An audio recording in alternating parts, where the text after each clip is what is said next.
తగరపు గిన్నె. గిన్నె తగరపు రసం చాలా పట్టే చాలా రసం. బాగుంటుందేమో చాలా దీంట్లో. చాలా చాలా బాగుంది. మా అమ్మమ్మ గారి ఇంట్లో తిన్నా నేను చిన్నప్పుడు. మళ్ళీ మీరు చేసుకుంటూ ఉంటారా ఇందులో? చేసుకుంటాం.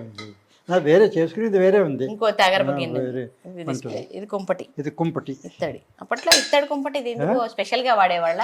అంటే ఆ రోజుల్లో వంటగదిలో ఒక పూటే వండేవారు మధ్యాహ్నం భోజనం అవునా? శుభ్రంగా వండి అంతా అయిపోయాక ఆ గిన్నెలో అన్నీ తీసి బయట పెట్టేసుకుని రాత్రికి కావాల్సినవి అలికేసి శుభ్రం చేసేసుకుని గుళ్ళెం పెట్టేసేవారు.